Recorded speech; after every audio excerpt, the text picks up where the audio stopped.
Salam sejahtera Malaysia, selamat tengah hari tuan-tuan dan puan-puan. Ramai yang mau tahu apa perkembangan terkini untuk isu rasuah bekas Perdana Menteri Datuk Seri Ismail Sabri Yaakob. Okey. Kronologinya kita sudah tahu, dia sentiasa selalu kena panggil oleh SPRM. Lepas itu dia ambil berjam-jam untuk beri keterangan, lepas tu balik, lepas tu datang lagi.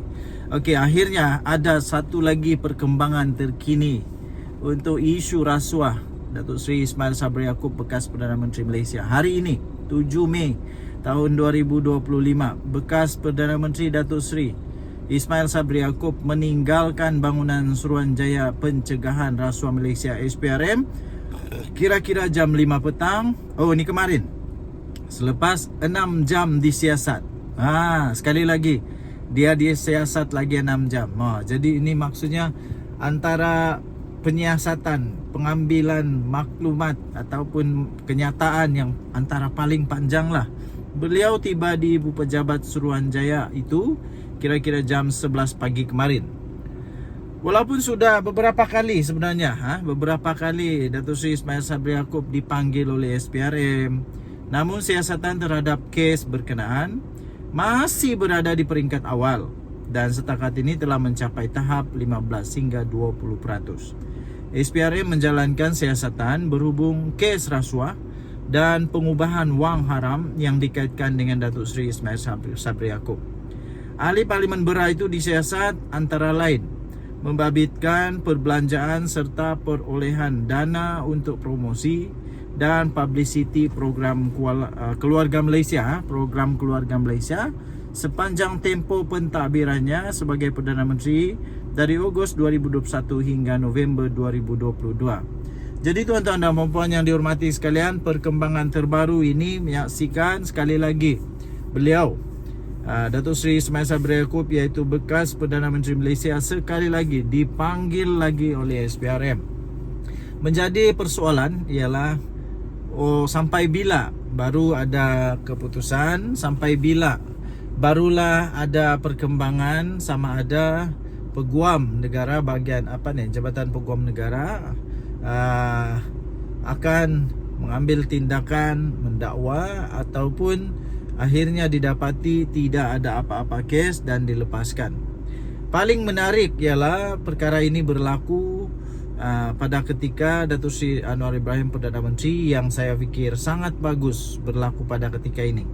Kerana Datuk Seri Anwar Ibrahim Perdana Menteri Malaysia, polisi kerajaan yang ditadbir diketuai oleh beliau, polisinya ialah tidak mengganggu mana-mana perjalanan mahkamah atau keputusan mahkamah.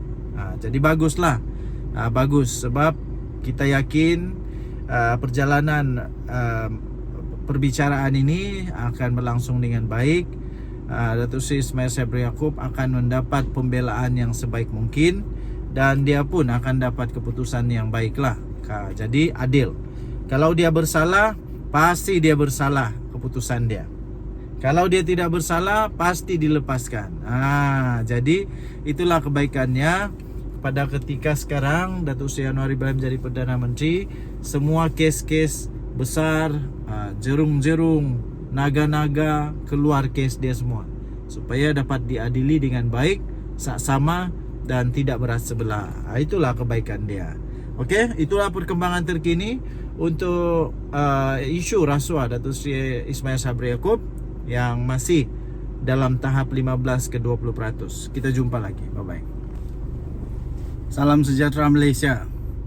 Habis Papa Gomo kali ini. Memang checkmate. Memang tak boleh buat apa-apa lagi. Nampaknya Ketua Polis Negara tak bagi muka.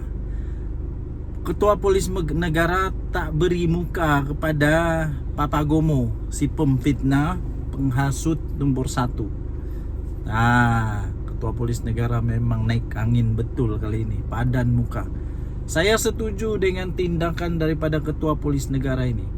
Jangan bagi muka kepada orang yang tidak pandai bertobat. Sekejap minta maaf, sekejap fitnah lagi, sekejap minta maaf, sekejap fitnah lagi.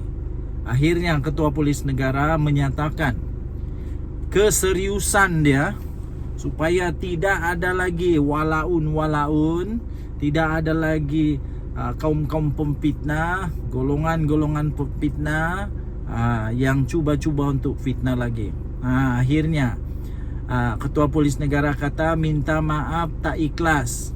Ketua Polis Negara mohon kebenaran, mahkamah penjarakan Papagomo. Saya amat setuju. Kalau Papagomo didapati bersalah, kasih penjara sajalah. Kasih penjara saja. Kalau dia didapati bersalah, itu kalau. Kalau didapati bersalah, di penjara aja lah, kan? Penjara saja. Kenapa orang lain boleh penjara? Kenapa Papagomo tidak boleh dipenjara pula? Ada apa dengan Papagomo? Minta maaf tak ikhlas. Ketua Polis Negara mohon kebenaran, mahkamah penjarakan Papagomo. Apa pendapat anda? Anda setujukah dengan tindakan daripada Ketua Polis Negara ini? Saya setuju. Ketua Polis Negara KPN Tan Sri Razaruddin Hussein memfailkan permohonan untuk mendapatkan kebenaran Mahkamah Tinggi supaya blogger kontroversi, siapa lagi kalau bukan Papagomo, Papadom ni, Papagomo dikenakan perintah komitel dan dipenjara kerana menghina mahkamah. Razaruddin membuat permohonan itu kerana mendakwa sebenarnya permohonan maaf yang dibuat oleh Papagomo atau nama sebenarnya Wan Muhammad Azri Wanderis pada 30 April yang lalu di mahkamah adalah bersifat tidak ikhlas dan tanpa penyesalan. Baru kau tahu. Kau salah cari masalah kali ini. Papagomo salah cari masalah kali ini. Penulis blog itu sepatutnya menyiarkan permohonan maaf di platform di YouTube, di TikTok, di X sekurang-kurangnya selama 7 hari. Ia termasuklah perintah untuk memadamkan kenyataannya pada 14 Januari lalu serta imej Razaruddin yang disunting pada 15 Januari. Namun, dia tidak melakukan sedemikian. Dan muka. Sehubungan itu, Razaruddin mengemukakan permohonan kali kedua selepas Papagomo gagal mematuhi perintah yang menghendakinya menyiarkan permohonan maaf tanpa syarat kepada KPN dan mahkamah. Wan Muhammad Azri juga didakwa dengan sengaja telah menerbitkan satu video di aplikasi TikTok atas nama Papa Azri dan YouTube Se-Azri pada 8.30 malam 1 Mei. Tindakan itu merupakan penghinaan kali kedua terhadap mahkamah, kata pemimpin tertinggi polis di Raja Malaysia itu. Mahkamah menetapkan prosiding pendengaran permohonan itu pada Jumaat ini. Sebelum ini 1 Mei, Papagomo mendakwa dia adalah pihak yang menang. Dia adalah pihak yang menang biarpun selepas mengemukakan permohonan maaf tanpa bersyarat Razaruddin Hussein dan Mahkamah Tinggi. Menerusi video yang dikongsikan di TikTok, Papagomo berkata dia menang kerana selama ini pihak tertentu mahu memenjarakannya di penjara Sungai Buloh. Baru kepadan muka lah. Kau suka sangat masuk penjara Sungai Buloh kan? Rasalah kali ini memang betul-betul boleh masuk penjara nih. Makan free. Tanya kepada Papagomo. Jumpa lagi. Bye-bye.